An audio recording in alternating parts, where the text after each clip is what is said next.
నమస్తే. నేను మీ Gopi. Welcome to our channel. ప్రస్తుతం మనతో పాటు ఉన్నారు సుప్రీంకోర్టు అడ్వకేట్ సాయి కృష్ణ నాయక్ గారు ఉన్నారు. ఆయనతో మాట్లాడదాం. నమస్తే అండి. నమస్తే అండి. సో రీసెంట్ టైమ్స్ లో పెళ్ళైన 10 రోజులకే విడాకులు తీసుకుంటున్నారు. సో వాళ్ళ దాంపత్య బంధం కూడా ఎక్కువ రోజులు కొనసాగట్లేదు. సో రీసెంట్ టైమ్స్ లో లాయర్లు కూడా చాలా మంది ఎక్కువ ఫీజు తీసుకుంటా ఉన్నారు. సో ఈ క్రమంలో రూపాయి ఖర్చు లేకుండా విడాకులు పొందాలంటే ఎలా? ఒక వ్యక్తి తన జీవించి ఉన్న కాలంలో, అంటే ఉదాహరణకి అతను సంపాదించిన సెల్ఫ్ ఎక్వైర్ ప్రాపర్టీలో ఎవరికి రైట్ ఉండదు. ఇది మీరు గమనించాలి ఫస్ట్ ఆఫ్ ఆల్. రెండోది, భార్య ఎప్పుడైనా సరే భర్త పైన మెయింటెనెన్స్ వేసినప్పుడు ఈ మధ్యకాలంలో సుప్రీంకోర్టు వారు ఇచ్చిన అనేక రకాల జడ్జిమెంట్ల ప్రకారం చూసుకున్నట్లయితే భార్య భర్త కంటే ఎక్కువ డబ్బు సంపాదిస్తున్నప్పటికీ, ఇదే కాకుండా భార్య వ్యభిచారం చేసినట్లయితే, ఎక్కడైనా సరే అడాల్టరీ చేసినట్లయితే ఆ ఎవిడెన్స్ కనుక భర్త దగ్గర ఉన్నప్పుడు ఆమెకి మెయింటెనెన్స్ చెల్లించాల్సిన అవసరం లేదు. అదే కాకుండా భార్య అంతకుముందే, అంటే ఉదాహరణకి మ్యారేజ్కి ముందే ప్రెగ్నెంట్ అయి ఉంది, ఆ విషయం తెలియక ఈయన మ్యారేజ్ చేసుకున్నాడు. సో ఆ విషయంలో ఈయనకు తెలిసింది పెళ్ళైన తర్వాత. తెలుసుకున్న తర్వాత అప్పుడు కూడా, అంటే అలాంటి ఎవిడెన్స్ కనుక ఈయన దగ్గర ఉన్నప్పుడు అప్పుడు కూడా మనం మెయింటెనెన్స్ చెల్లించాల్సిన అవసరం లేదు.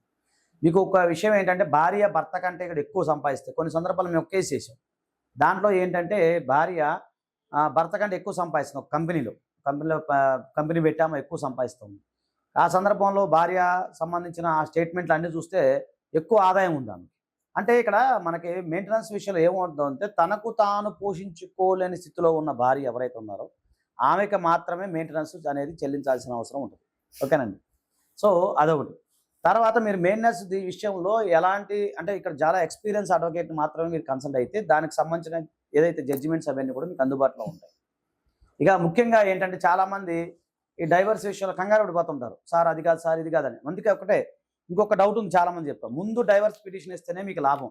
ఎందుకంటే ముందు డైవర్స్ పిటిషన్ వేస్తే ఆ పిటిషన్లో మొత్తం వివరాలన్నీ మీరు పొందుపరచగా, ఆమె చేయొచ్చితే ఆమె ఆదాయం ఇవన్నీ కూడా ముందు మీరు చెప్పచ్చు. అలా కాకుండా ఆమె మెయింటెనెన్స్ వేసేదాకా మీరు ఎదురు చూసి అప్పుడు డైవర్స్ వేసిన తర్వాత మనం డైవర్స్ వేద్దామని అనుకునే ఆలోచనలో ఉంటే లేట్ అయిపోతుంది. ప్లస్ వాళ్ళకి అలాంటి అవకాశం మీరు ఇచ్చిన వాళ్ళు అవుతారు.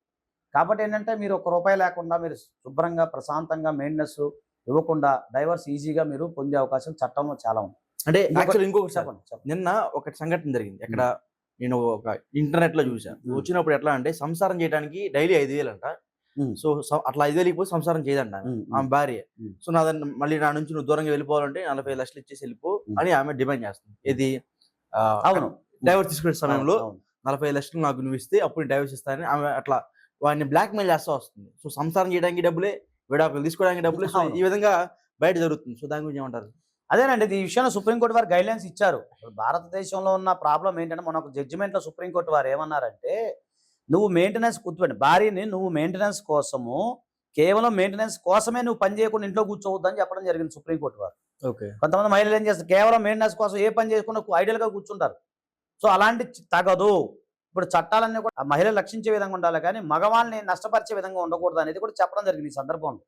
కాబట్టి ఏంటంటే, ఇప్పుడు అంతకుముందు అతుల్ సుభాష్ అని ఒక ఆయన ఆత్మహత్య చేసుకున్నారు. మొన్న ఒక అతను ఎవరో చనిపోయాడు, మొన్న ఒకరు చనిపోయారు, ఇవాళ ఎవరో ఒకరు చెప్తా ఉన్నారు. వీళ్ళందరూ కూడా భార్య బాధితులే. రోజు భార్య బాధలు పెరుగుతున్నారండి. నేను కూడా అదే చెప్తాను ఫస్ట్ కానీ. మీరు నా వీడియోలు అన్ని కూడా మనం ఫస్ట్ కాంచి కూడా భార్యకు సంబంధించిన, భార్య బాధలకు సంబంధించి వీడియోలు ఉన్నాయి మనకి.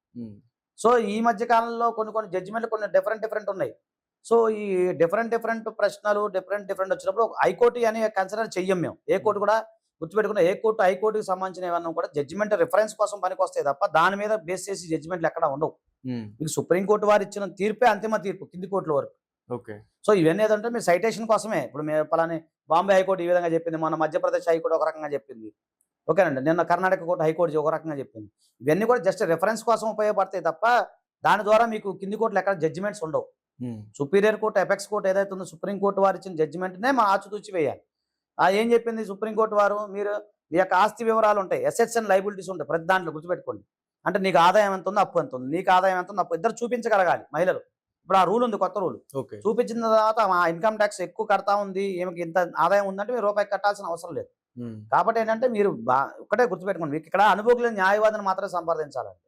జనరల్ గా మీరు గంటలుగా వెళ్ళిపోయి కన్ఫ్యూజ్ అయిపోయి రకరకాల గందరగోళంలో కంటే అనుభవం న్యాయవాది అయితే దీన్ని ట్యాకిల్ చేయగలుగుతారండి. ఓకే అండి, థ్యాంక్ యూ అండి. నమస్తే.